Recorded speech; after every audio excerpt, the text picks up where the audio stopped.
Hello and welcome back to another episode of Geeks Around the Mic. I'm your host Patrick, and with me always is my good friend Scott. You alright, Scott? I'm good, thanks. How are you?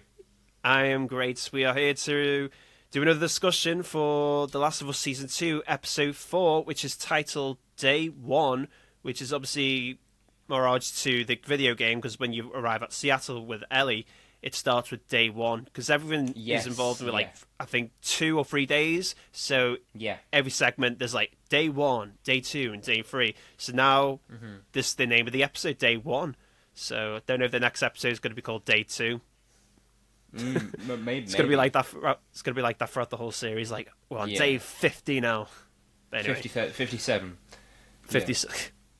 But yeah, so gotta say, this episode was good. There were moments where it was a bit cringy, but that's what we're here to discuss about. So, but yeah, do you want to start off with the intro, mate? Because I know your favourite actors finally appeared. Yes. We're talking about Jeffrey Wright. Yeah. Yeah, so Jeffrey Wright, who plays Isaac in the game, I believe, which is cool. And, I've been a fan of him since the first season of Westworld. Obviously, then Commissioner Gordon, Lieutenant Gordon in Matt Reeves' The Batman. And then, obviously, now on this show. And, so, I've seen a couple of things he's been in, small bits and stuff as well. But, yeah, so I liked him in this. I think he carried this episode on his shoulders, personally. I think he's the only real good thing about it, to be honest. Because his scenes were very shocking, but very good though. Yeah, and it makes me kind of wish that they just left for part 2 of the game and for this story. They kind of just left Ellie and Joel's story alone and just did whole new characters, because that could be something that fans could get their teeth into, just expanding the world still. Because the stuff where they expand the world and show more points of view and stuff is honestly more interesting than the Joel Ellie stuff and what's remaining now. Because they can still focus on the same universe, the same apocalypse world of the infected, but showing different characters' point of view. Yeah, exactly, and you could expand more on the infected side of things and the reasons why it got spread around the world like they did it briefly in the first season. But obviously that honestly was the most interesting bit to me. So I like that. So obviously the intro was more just with these Federal soldiers. I think it was 18 years ago. So that would have it. Well, it does say 11 years. After it showed that scene, it said 11 years later. Yeah, I think in the episode, timeline-wise, it'll be something like 20 in the 2010s. I think it would have been. And we see obviously all the Federal soldiers, and they're talking about these voters who are they just call regular civilians who want to vote because they've got they're just Federals, this military sort of dictatorship to try and keep people safe. And obviously these soldiers kind of mocking them and how they're asking for certain rights and stuff, and they're just brutalize them and stuff and make joke about let me smack him in the face, what an idiot. Yeah, and then with Josh Peck in it as a guest appearance as well. Yeah, that was cool. I didn't realise that until as soon as he appeared, I was like, oh right, I know that guy. He's probably going to get killed in a bit. Is he related to anything with The Last of Us or Naughty Dog, or is it just a cameo? No, I think it was just a guest cameo. He might be a fan of the games and probably got an invite to do a role in the show. But I don't know. That was a shock to see him in that episode as a Federal soldier. Yeah. But the part I like about that, they're talking about all this about the voters, and then Jeffrey Wright in the corner is just being serious and telling the other. Yeah, it's they took away their rights. I like that part. I like that. It kind of reminded me of his Gordon scene with Falcone. He says rights, you understand your rights. When he's talking to Falcone. Just for some reason. But yeah, so. That was a good scene, and then they stop, and then they've got these people surrounding them, and then you think it's going to be this big brutal fight, like you probably saw in a lot of different riots and stuff, and why the Fireflies were formed in the first place. And I like that they really showed how much these guys are just not good people, basically, as well. So that was cool. And then we get the good twist where Isaac was working with that woman. And, the WLF woman, yeah. Which I don't know who she is, because she, to me, is the mysterious woman in this episode, because I don't recall someone in the second game who was the leader of the WLF, because I thought Isaac was the one who started it, but it's been a while though since I played the game, so my memory's bad, but I'm pretty sure that mystery woman was stuff. I think they have changed it for the show, but I think Isaac was the one who started the WLF. Right. Okay. to begin with. I didn't realize, like, well, obviously in this show they're making out that someone else started the WLF and then obviously got Well, Isaac maybe to he. join them. Yeah. Did they call themselves the WLF in that scene, or were they just like a No, they did. random They group? did. Oh, okay. No, I they was did gonna say. okay. I'm Right. 100% sure they did say WLF.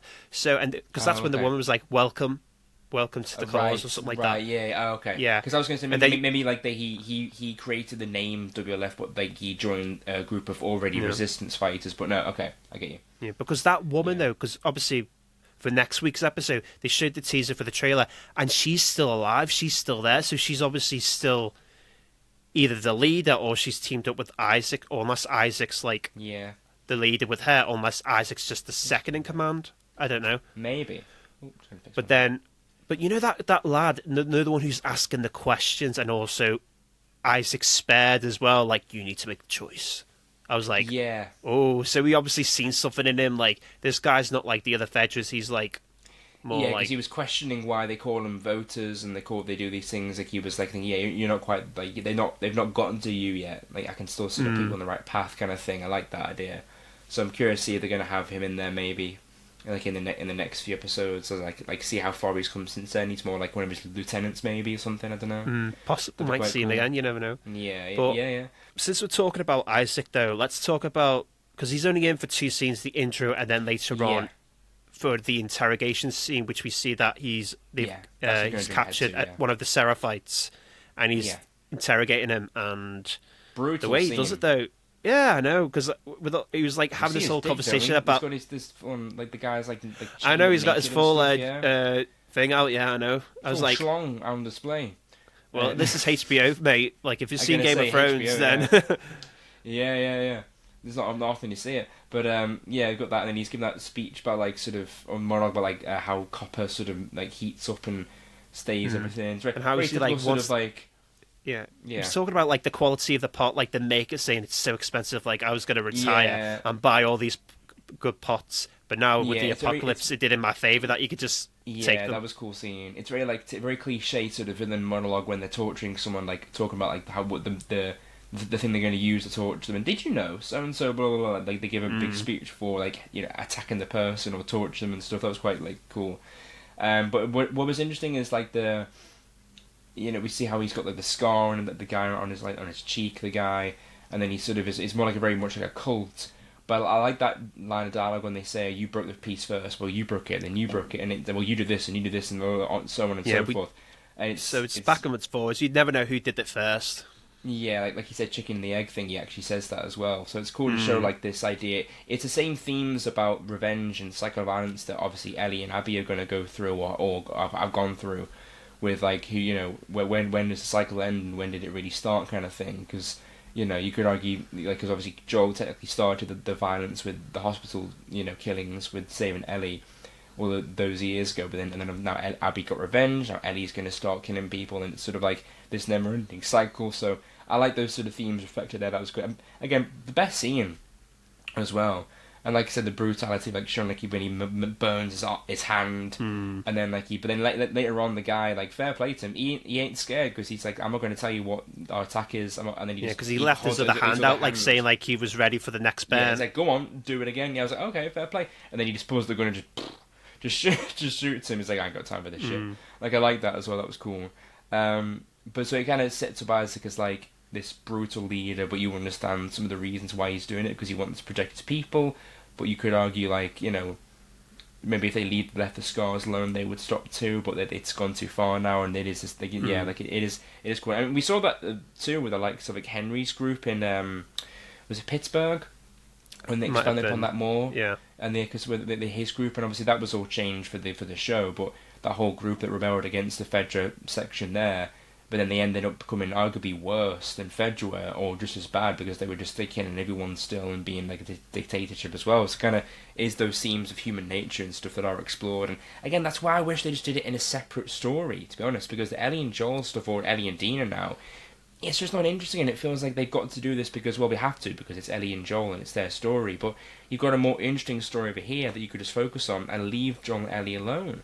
That's what they should have done for the game in the first place, and seeing it here in the show, it's like, oh, I wish they did it. It's the same, innit? You know what I mean? Yeah, it's the same thing, but hey ho. But yes, that was a good scene. Then the rest of it, and I'll let you take over because the rest of it is sort of like, I'm not really. Oh yeah, the rest of it. Well, yeah. Well, we covered mainly of Isaac's parts now because that's all the scenes we see him in this episode.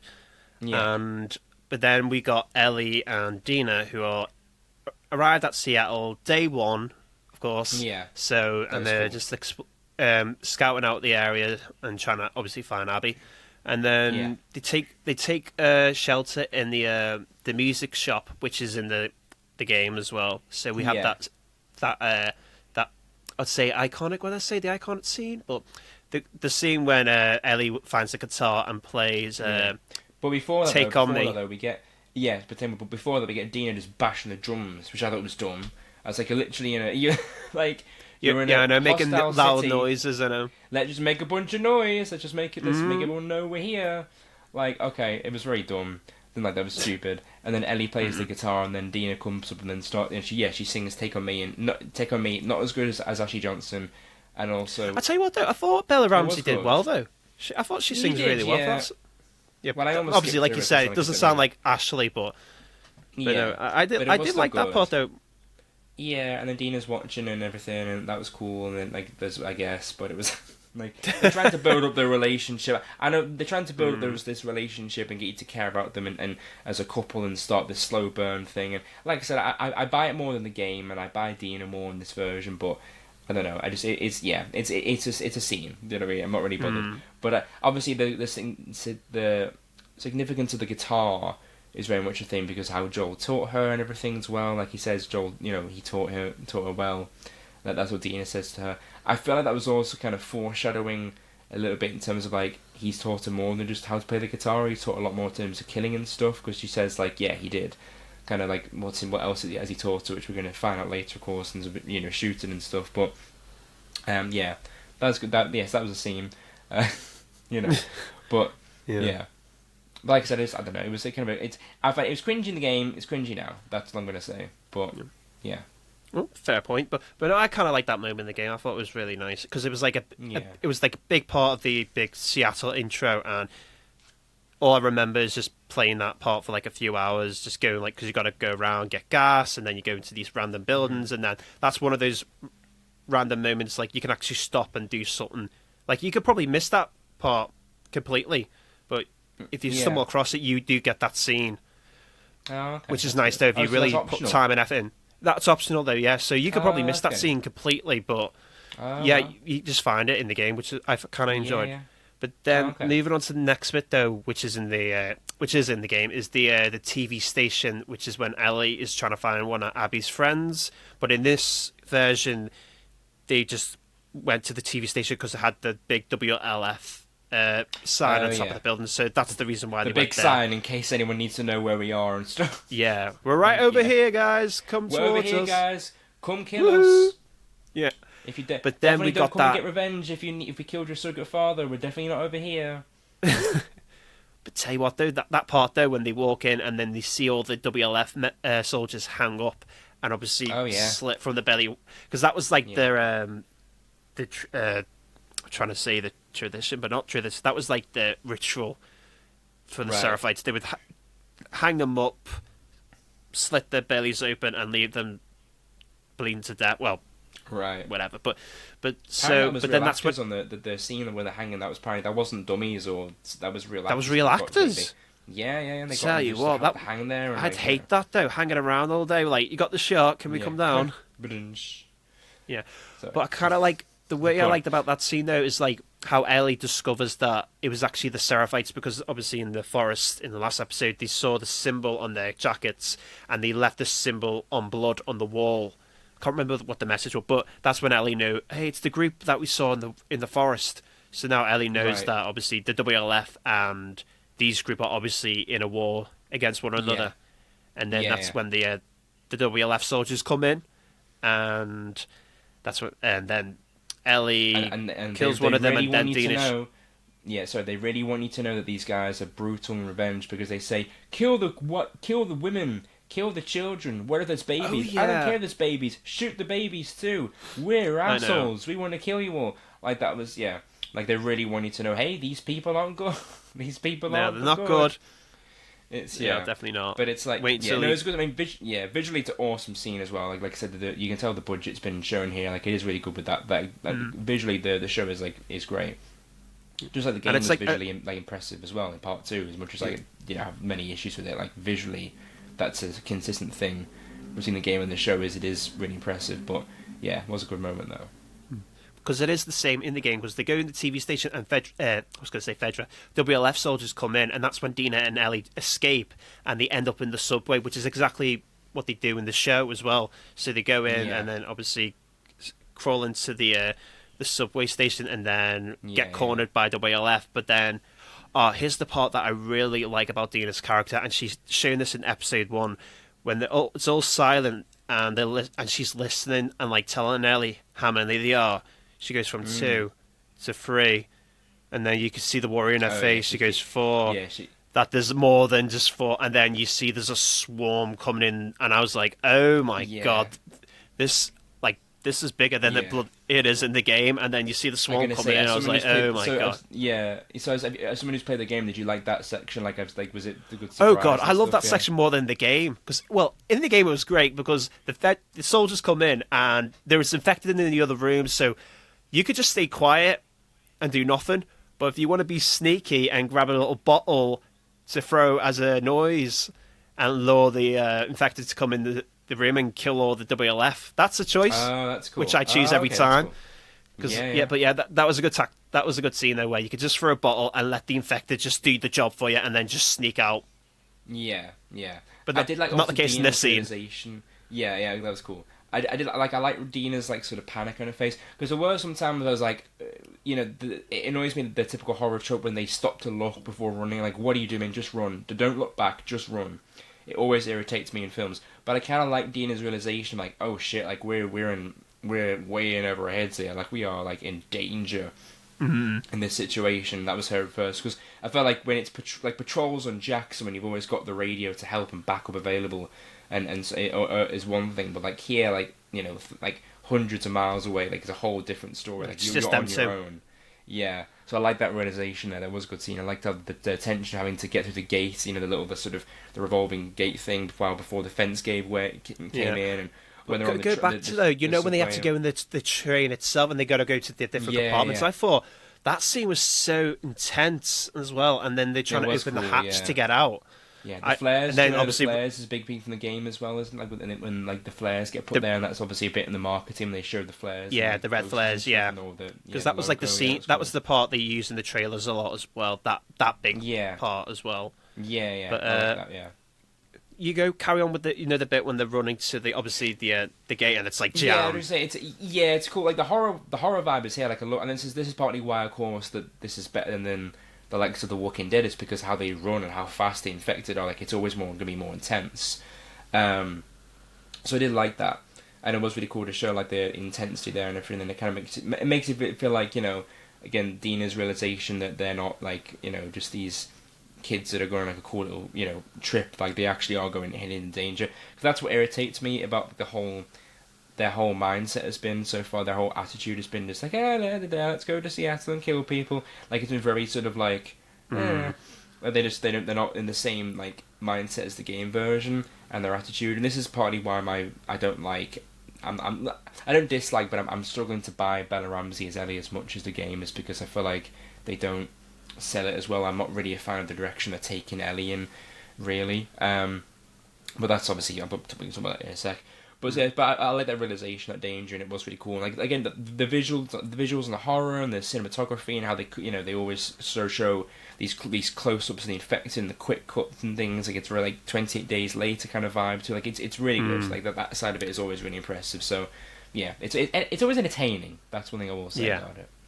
But like in the train, like when they're running through the compartments. But when you change from a different compartment and it has that big sheet around it, so you can cross it. But then you see it in the show where it's like moving. Like I was just like, oh my god, this is just mad. But then going up to the bit though, because I was waiting for the part in the game where, because throughout that whole in the game, it's all covered in s'mores, the subway. So Dina and Ellie are wearing masks, which they didn't in this episode, because Ellie's mask gets broken, and that's when Dina finds out that Ellie's actually immune. But in this show, they show it differently. Like, Ellie saves Dina from getting bit by putting her arm forward, so she gets bit, and they escape. But then, and they're entering in their first base, the cinema, which is basically their main hideout throughout the whole of Seattle. So we're going to be seeing that building quite a lot for the remaining of season 2 and 3, I assume. Yeah. But then the whole scene though with Dina putting the gun at Ellie, and she was ready to shoot her, but then Ellie's like trying to convince her, saying, "I'm immune." Yeah. But I was waiting for her to like show her like the other bite as well, because she got bitten, remember, a few months back. She did, yeah. I was waiting for her to show her the other bite. See, I got this bit in that, but no. I like Dina's acting. Like Dina's actress who plays it does a great job. She's probably the standout on this show, I think. Yeah. I mean, some people have argued, oh, well, she doesn't look like Dina in the game too. It's like, yeah, but, it's like she's, I don't know, whatever. That is a good point, but I think the difference is that, like, it's just the actual how Dina is written and how the actress is playing her is a big factor. And I think that, and that the mannerisms and the personality are a big thing. But I like that realization, and that she might have to kill Ellie and that kind of thing of, like, realizing that she doesn't have to and that everything. So, leading everything before the bit that I think we both hate was good. I like that, and it was cool. It was quite realistic too, because you're not going to really believe someone because they don't, because in the heat of the moment they will probably some people would say anything after getting bit to not be killed. So I like that. It was quite realistic, and it was also just like the harsh reality of the world they get reminded of, and yeah. Mm-hmm. Like, obviously we'll get to that part now with the whole I'm pregnant bit, but I can understand from the character's point of view, like, she really cares for Ellie, and obviously she has, which we know she has feelings for, but then the realization that the person that you like got bitten, and she's gonna die, or get 10, and she's gonna be by herself, pregnant. So I can understand why she was like, straight away going, I'm pregnant, after just realizing that Ellie hasn't turned. Yeah. But then the next part, I was just like baffled, like, what? I know this was going to happen at some point, but why did it have to happen like that, though? I'm pregnant, and they both make out. They do more than make out, Patrick. Oh, I'm being PG here. It's families with me. But no, it's just we get some, we get some lesbian. It's just like I thought it was the wrong. I thought it was the wrong moment. I thought it was the wrong part. Like, all this should have really happened earlier on. Reaction. Yeah, because it's like, because remember, because nothing gets you going more than a pregnancy announcement. Like, it's really strange, and then it just came out of nowhere. No pun intended. Like, it should have really happened in episode 3. When they were in the tent, like you were saying last week, you weren't a big fan of that episode. Yeah. I thought if they did that in that scene, okay, that would have been all right. More sense, but maybe, yeah. Yeah, but not like in this weird stupid situation. Because they're trying to get you to. I think because what's going to.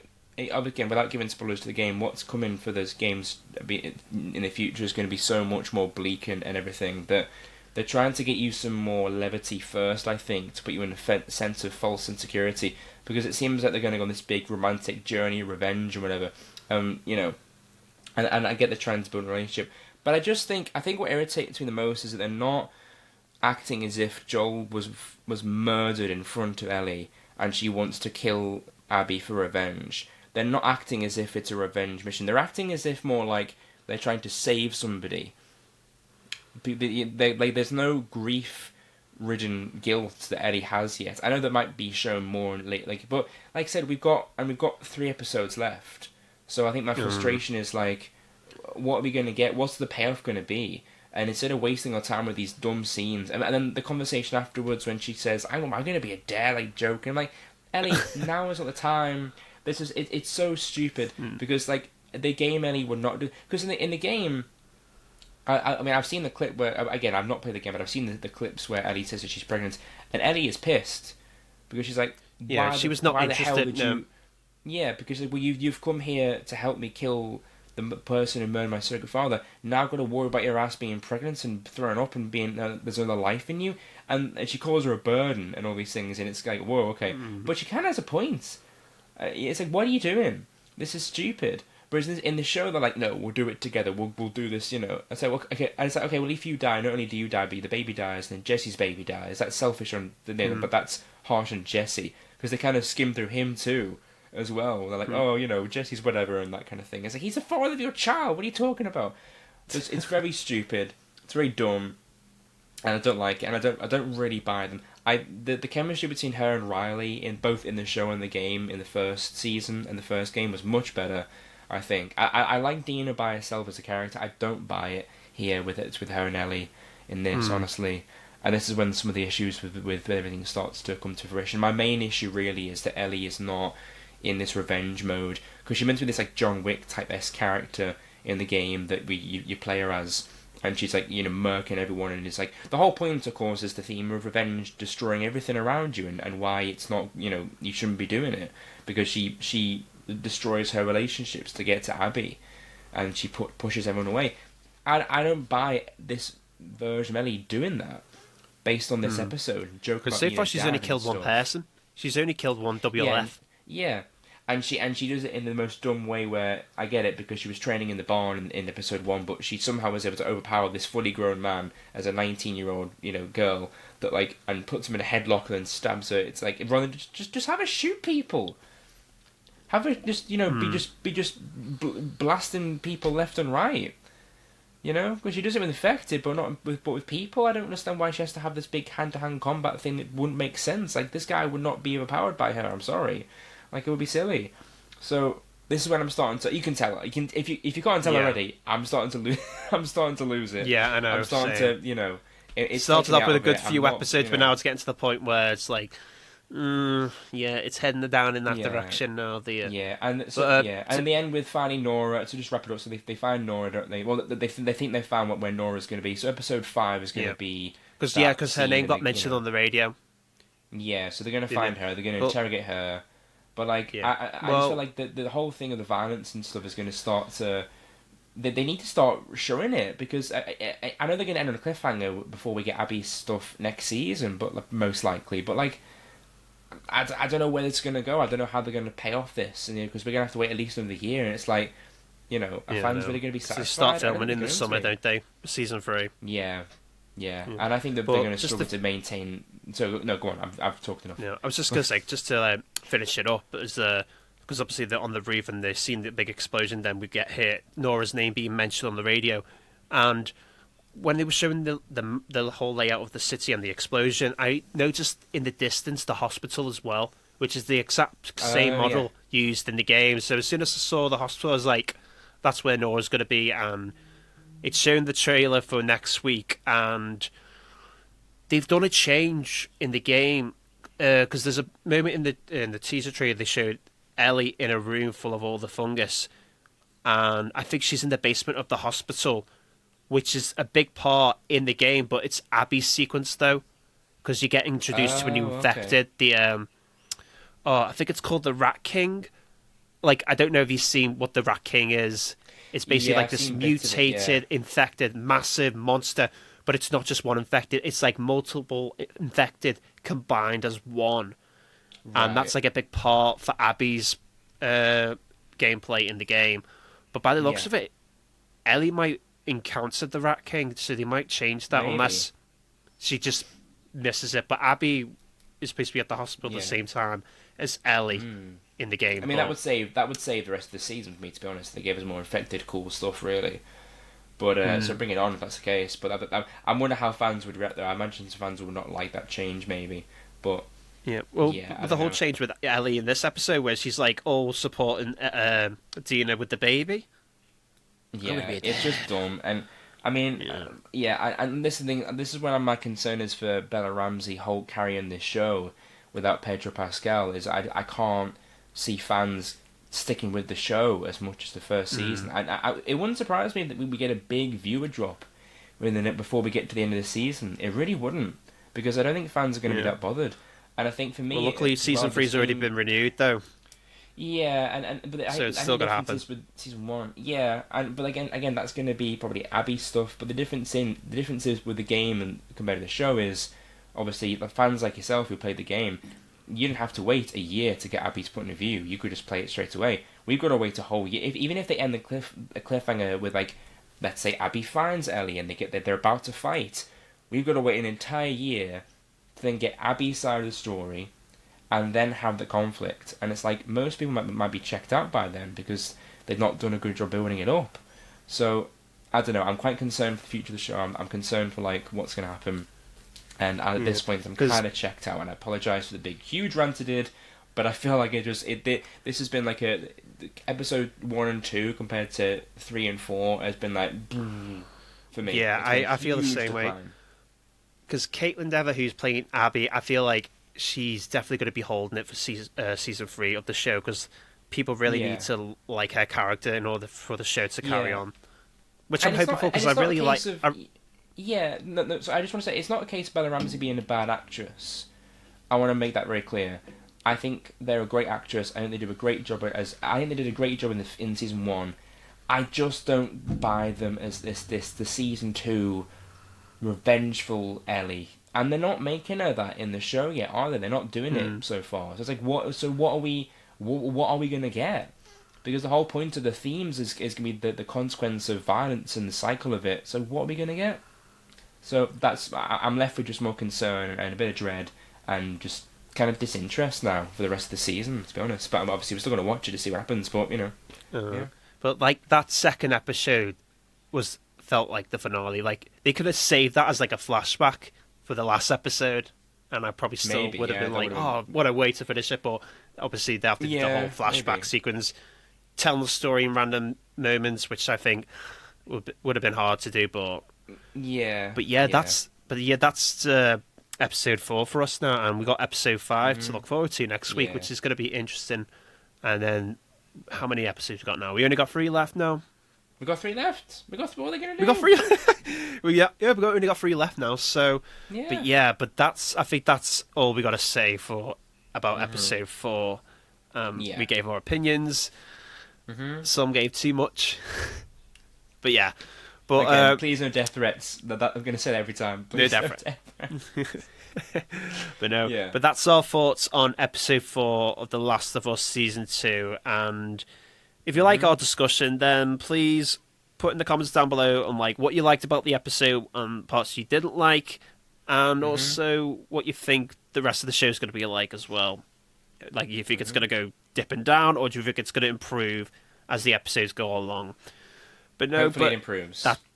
Hopefully improves. But if you like our discussion video, then please give it a like. And if you listen to us on Spotify, then hit the follow.